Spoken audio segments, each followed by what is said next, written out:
오늘 살펴본 본문 말씀을 보면 하나님이 우리에게 어떤 존재인지, 그리고 우리는 하나님 앞에 어떤 존재인지에 대해서 분명하게 얘기를 하고 있습니다.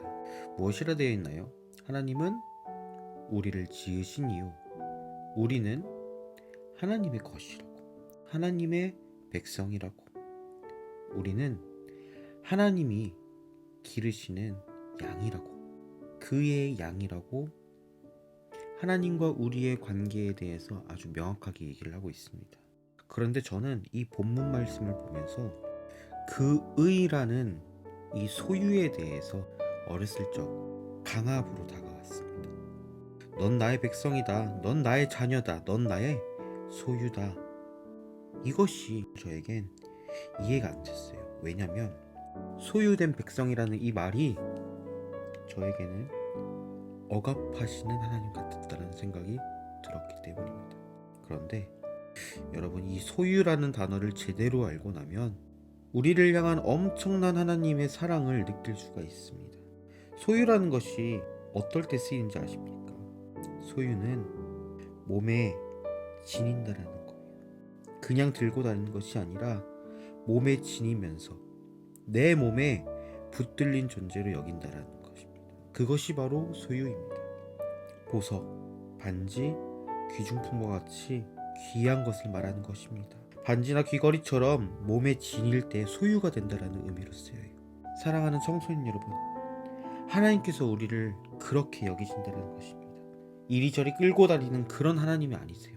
정도 없고 종처럼 이리저리 끌고 다니는 그런 하나님 아니세요. 귀하다 못해 몸에 지니고 다니는 그런 귀중한 존재로, 너무나도 아끼는 존재로 여기신다는 것입니다. 그것이 바로 소유입니다. 그렇습니다. 하나님이 우리를 소유한다라는 것은 사랑이 기반으로 되어 있는 것입니다. 하나님이 그렇게 우리를 사랑하십니다. 아끼고 사랑하는 존재로 함께 하심을 말합니다. 그 사랑의 동반자로의 소유입니다. 어느 한 영화를 보니까 이런 말이 있더라고요. 너는 그 여자와 결혼을 함과 동시에 그 여자의 문제도 사랑해야 돼. 정말 사랑한다면 상대방의 장점뿐만 아니라 단점도 안고 가야 한다는 것입니다. 이 말을 통해서 저는 하나님의 사랑을 보았습니다. 여러분, 우리가 어떤 존재죠?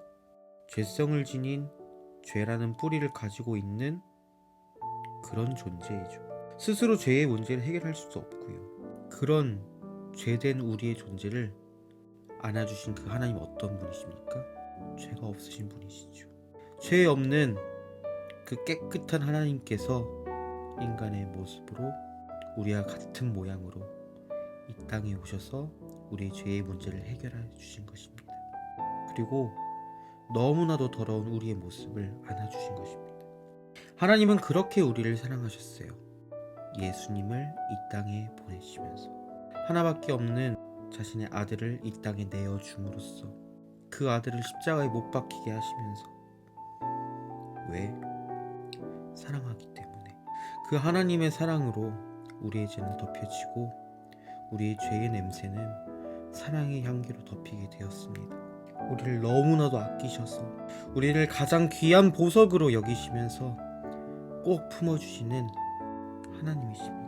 우리가 그 하나님의 소유가 될 때에 우리 안에 하나님의 그 사랑의 향기로 아름다운 인생을 살 수 있습니다. 그리고 우리가 본문 말씀을 다시 보면 그의 기르시는 양이라고 하셨어요. 몽골에서 온 외국인 전도사님과 수업을 같이 들었었는데 수업 중에 그런 말을 하더라고요.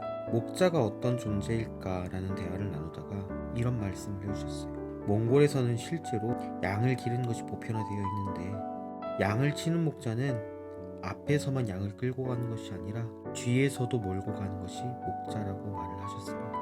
무작정 끌고 가는 그런 존재로서의 목자가 아니라 뒤를 살피고 낙오되는 양이 없는지 돌보는 것이 목자의 역할이라고 그러더군요. 양은 스스로 살아갈 수 없는 존재예요. 독이 있는 풀도 구분하지 못하고요. 먹는 것 하나도 목자의 손길이 필요해요.